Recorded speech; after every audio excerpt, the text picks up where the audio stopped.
Hello friends, let us continue now. So Mendeleev's periodic table.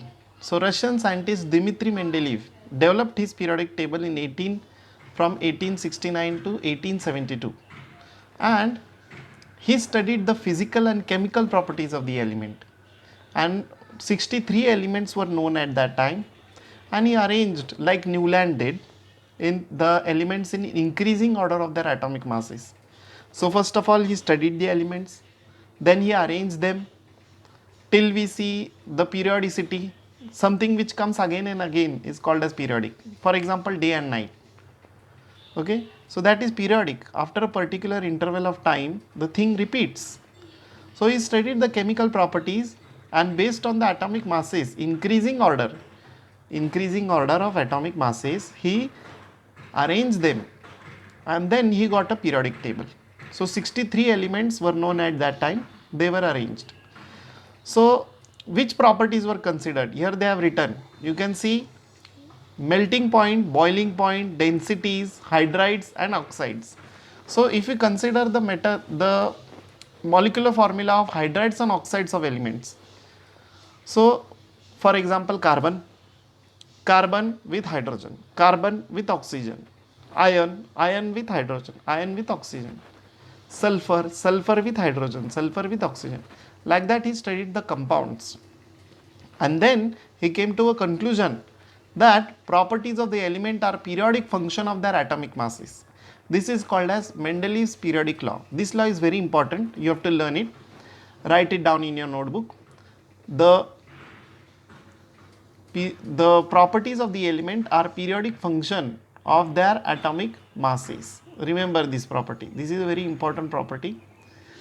Properties of the element are periodic function of their atomic masses.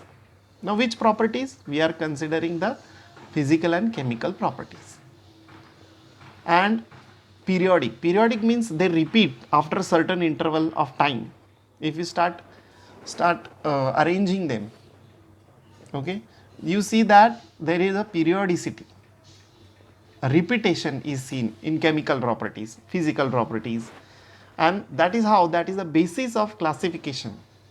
Now remember, classification is done based on similarity and differences. That is the basis. What is similarity? What is similar in two elements? Place them in one group. What is different in different elements? Place them in different groups. So carbon and hydrogen, if they have similarity, put them in one group. If they are different, put them in different groups. And you know that carbon and hydrogen are different, so they are placed in different groups. Lithium and sodium are similar, so place them in one group. Like that, elements were arranged based on their properties, and this periodic table was given. Now you can see group 1 to 8. Okay, 8 groups are there. In the first group, you can see R2O. Okay, see the formula here. Here R2O formula is shown. Okay, what does this mean? Group 1 R2O, that means it's when it reacts with oxygen, it produces a formula of R2O type. Now if you consider lithium, what will be the formula? Li2O. With sodium, Na2O. With potassium, K2O, like that. In group 2, we have the formula RO. RO means what? BeO, beryllium oxide, MgO, magnesium oxide, CaO, calcium oxide, and likewise. Then we have group 3, then group 4. Now group 4, RH4 and RO2 is given. RH4 means what? If you consider carbon, in that group carbon is present, C. So CH4, CO2, like that. In group 5, it is RH3. That means you can write the formula NH3, N2O5, likewise. So based on the chemical properties and the chemical formula, molecular formula of a particular compound, he gave us this table, and it was very nice. It was one more thing that you can see, there are some vacant places. Number 44 is vacant, number 68, number 72, they are vacant. There are vacant places were given. So general formulae of different excuse me, elements were given with oxides and hydrides. So this is a photograph of Mendeleev. So Dmitry Mendeleev was a professor of St. Petersburg University.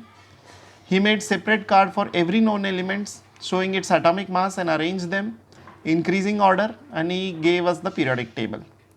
Now there are vacant places. We will discuss about those vacant places and some problems and good things about this periodic table. First we will see the merits of Mendeleev's periodic table. Now merit means good things that were there. Science is progressive and there freedom to change the old inferences by advanced means. So whatever was true 100 years ago is not true today. That is because we have advanced experiments and advanced science telling us the nature of matter, telling us about the properties of the elements, and that's why we change the things from time to time with new evidence. Now it is also seen in Mendeleev's periodic table. So following are the merits of Mendeleev's periodic table. First is that atomic mass of some elements were corrected. For example, there is beryllium which was considered 14.09, but it was corrected to 9.4, and experimentally it was found later on that it was 9.4. Beryllium was placed before boron. Mendeleev kept vacant places for elements which were not discovered till that time. So what you do is you give a theory and you predict the future. So Mendeleev gave the theory and predicted that there are some elements yet to be discovered, and later on they were discovered. So he, at that time he was not knowing about the properties and all, but he predicted the properties and he gave some names also. For example, Ica boron, Ica aluminium, Ica silicon. Now Ica boron means related to boron. The new element will have properties similar to that of boron. So it was called Ica boron, new element. And then Ica aluminium, Ica silicon. Later on they were discovered and they were called scandium, gallium and germanium. So Ica boron, gallium, Ica aluminium, Ica boron, scandium, Ica aluminium, gallium, and Ica silicon was called germanium. So properties of these elements matched with the predicted properties. That was really nice. Then there was no place given for noble gases.